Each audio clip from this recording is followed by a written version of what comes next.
Returning AEW wrestler Andrade hits out at Dave Meltzer in an explosive social media post, pushing back at Meltzer's reporting on Andrade's exit from All Elite Wrestling back in 2023. Plus, we have an update on what the networks and wrestling companies think about the shocking ratings and viewership information with the new Nielsen data last week. All the details on this and more in this news update.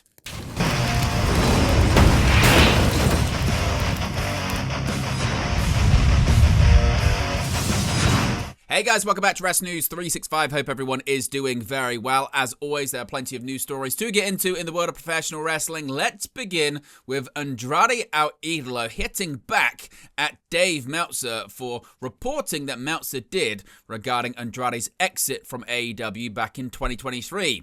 Now, Meltzer has received a scathing message from El Idolo on social media. Andrade made his shocking return to All Elite Wrestling on Dynamite's 6th anniversary episode on October 1st, 2025, not long after he was released from his WWE contract back in September.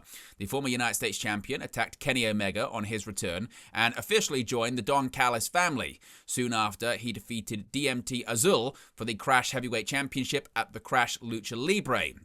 This AEW return made the 35-year-old wrestler the first wrestler to leave the Stanford-based promotion to become All Elite, then rejoin WWE before coming back to the Tony Khan-led promotion again. The former WWE superstar was welcomed back with open arms by several wrestlers and fans, but not Dave Meltzer.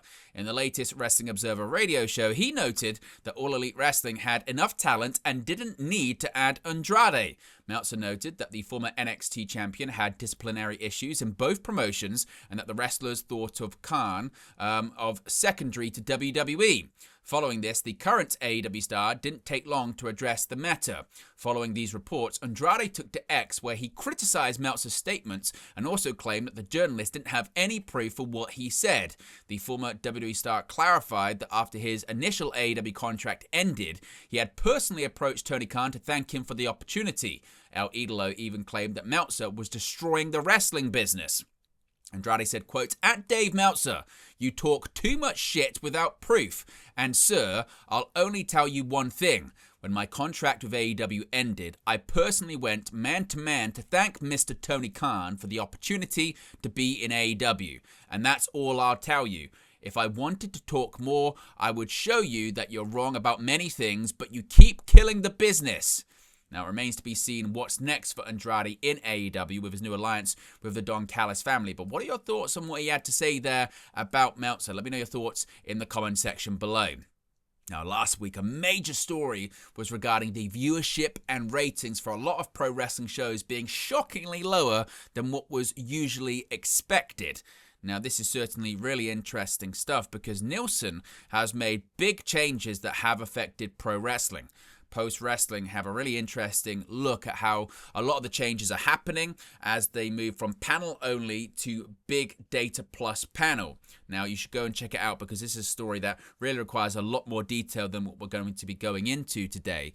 But up until October, the viewership numbers provided were for panel only viewership. The result has been what was expected to be higher wrestling viewership across the board, actually coming in significantly lower. A number of other shows measured higher, but wrestling was down on these metrics significantly. The changes was a subject of conversation backstage at each major wrestling show based on what Fightful Select say they have heard, even though viewership numbers themselves mean less to the talent themselves than ever before.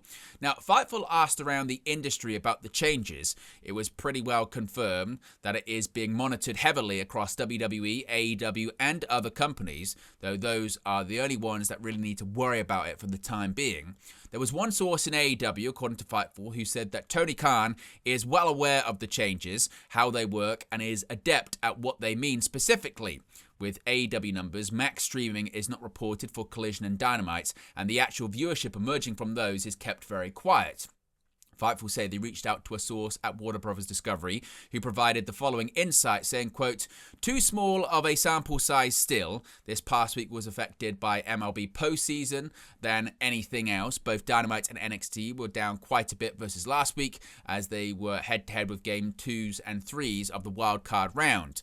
Unlike previous Nelson methodology changes, not seeing a strong pattern yet of what will achieve growth with this expanded set of data.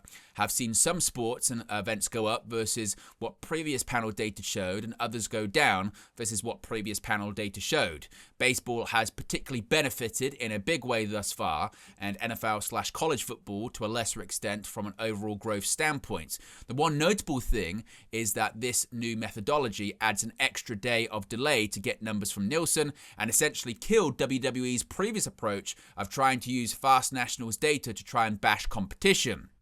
Previously, Fast Nationals data was a strong lead indicator of what the final numbers could be for episodes, because the new Nielsen methodology is essentially a recalculation of audience overall. Fast Nationals data is useless and it does not have a strong correlation to what the final numbers may be, end quote. Now, WWE had previously provided Fast National data to willing members of the media in order to make the competition look less successful, which is what is being referenced. That hasn't been done in quite a while. Fightful say they also reached out to a long-time contact at the USA Network, of course, which broadcasts SmackDown, who provided the following on background, quote, "It's something that is being discussed. What does it mean? Is wrestling not as hot as a couple of years ago? That would explain it across the board. Was there some sort of statistical anomaly that overestimated wrestling fans and viewership? All the data we've had previously would hint it was the opposite, which is why we're always excited to do business with WWE. It's been low cost for returns for decades until recently. It's really early, and I would imagine AEW and Warner Bros. Discovery are still sifting through the information themselves because there's a lot to try and understand and rationalize what they mean now. Both USA and WBD sources said there had been no discussion of cancellation, with a WBD source chuckling about that constantly still being brought up. Fightful say they did not hear back from a CW rep or source regarding NXT, but the general consensus before the change was that the network was pleased with the results they get from NXT. CW was dead set on adding wrestling program in the year or so prior to landing NXT. Fightful say when they asked talent if there had been noticeable changes, they said they feel like they've been reminded of times adjustments more of late than previously. Both AEW and WWE have had inconsistent time and nights compared to their usual schedules. One WWE production source expressed concern that the new numbers and data could be used to negotiate against TNA as they tried to land a new television deal. Fightful say they reached out to TNA's Carlos Silva on that, and he said that such a thing hasn't even been brought up to TNA during negotiations, and that they have an important call this week to keep the wheels on their possible upcoming deal going. So we'll have to wait and see what this means, but do you think this could affect the pro wrestling industry and business? Let me know your thoughts and reactions to that in the comment section below. And we have the winners of Season 2 of WWE LFG. The Season 2 winners of WWE LFG have been crowned. Danny Selesky and Shiloh Hill won Season 2 of WWE Legends and Future Gates. For the women, Selesky defeated Panina Tulipa in the finals. She won with the Hell's Gate, which was given to her by her coach, The Undertaker. On the men's side, Hill defeated Harlem Lewis, was also part of Team Undertaker. Shawn Michaels selected the winners. Both have earned NXT contracts. It is unknown when they will debut. Speaking of NXT, we've got some special guest referees for this week's NXT vs TNA showdown. Santino Marella has announced that Joe Hendry will be the special guest referee for the men's elimination match between Team NXT and Team TNA at Showdown on October 7th. Team NXT will feature Ricky Saints, Trick Williams, Javon Evans, and Miles Bourne. Team TNA will be represented by Moose, Leon Slater, Mike Santana, and Frankie Kazarian. But there's going to be another special guest referee as well at the Showdown event. Jordan Grace will be the special guest referee for the 4-on-4 women's elimination bout. Team NXT features JC Jane, Sol Ruka, Lola Vice, and Jada Parker, while Team TNA has Kalani Jordan, Jessie McKay, Cassie Lee, and Mara Sade. Now, sticking with TNA, this is a really interesting contract update here on Cedric Alexander. Now, Fightful Select has noted of late that a number of TNA talent are working without contracts with the company, including some that are involved in the NXT TNA storyline. However, it was revealed that Cedric Alexander, who's participating in this storyline, was in fact signed to the company. But for how long? Well, not that long, it turns out. Sources in TNA reached out to Fightful after the contract story was published to confirm that he was in fact signed to a deal, but that deal is up around the time of Bound for Glory, which is of course a week away. As of now, Cedric would be a free agent. It was noted that TNA is hoping and expecting to retain Cedric. There are a number of deals in TNA that are actually up around Bound for Glory that they're working on getting renewed. Short-term contracts are becoming far more common in TNA wrestling. Naturally, there are always rumours and speculation on Cedric joining AEW and the Hurt Syndicate, which Fightful have been told the members want, but hasn't happened as of yet, and it isn't in the immediate plans. If that changes, we'll of course let you know in a future video.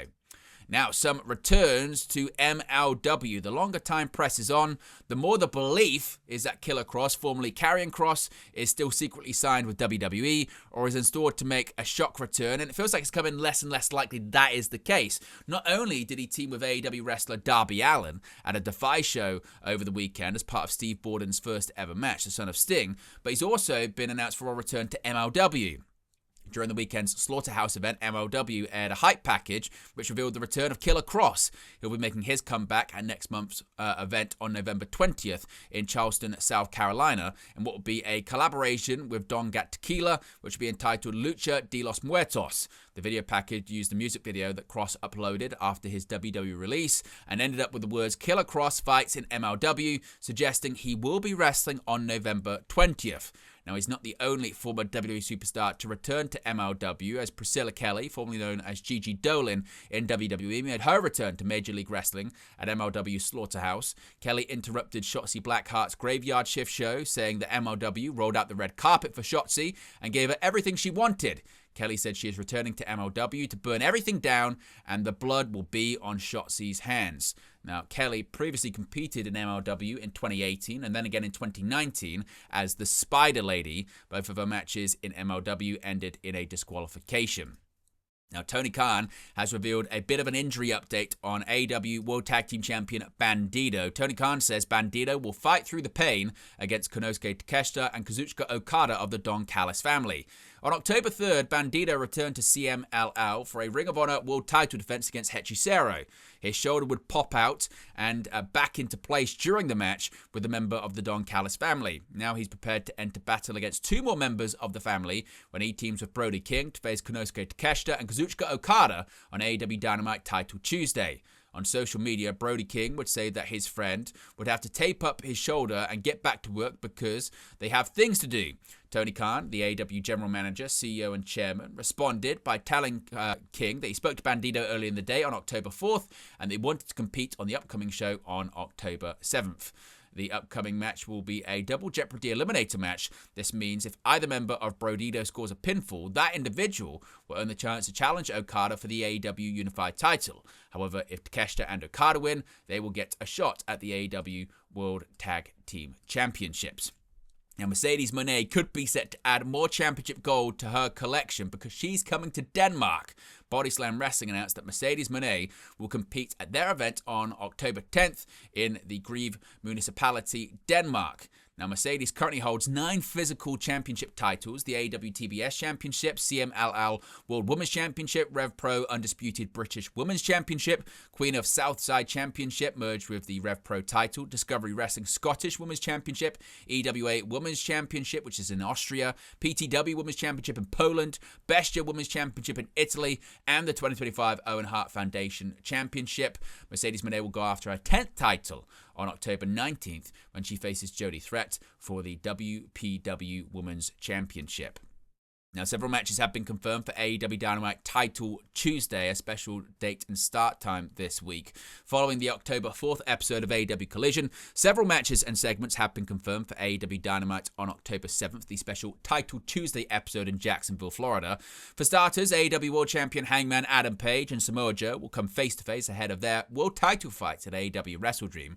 Then it has been confirmed that Jon Moxley will wrestle Tomohiro Ishii. Mox is building towards an upcoming I Quit match against Darby Allin at AEW Wrestle Dream. Additionally, Jack Perry and Luchasaurus will make their first in-ring appearance in 3 years as Jurassic Express. Their opponents have yet to be announced. Also, PAC renews hostilities with Orange Cassidy as they meet one-on-one. It was also confirmed that Kyle O'Reilly will take on Kyle Fletcher for the AEW TNT Championship. O'Reilly is looking to avenge Adam Cole in this match.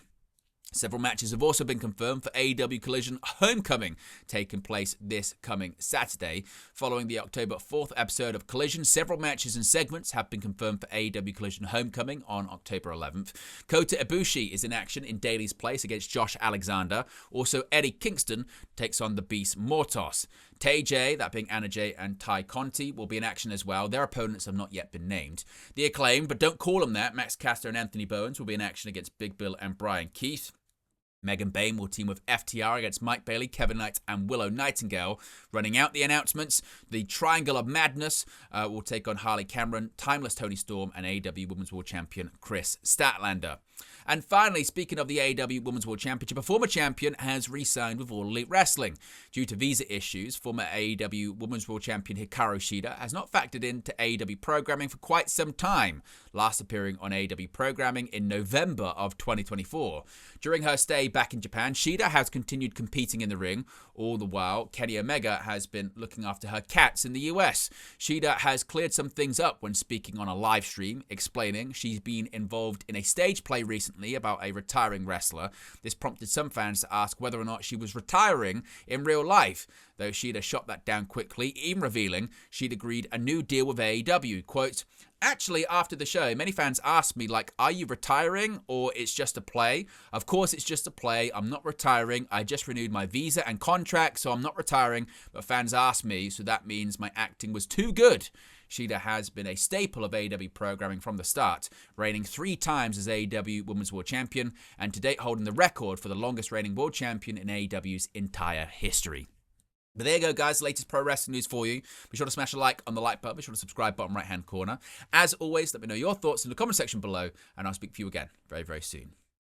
Hey guys, thank you for watching, listening, streaming, or however you come across this video today. Be sure to click on the video on the right there to watch our next video, or click the bottom there to subscribe, or the bottom right-hand corner. Thank you very much, and I'll speak to you again very soon.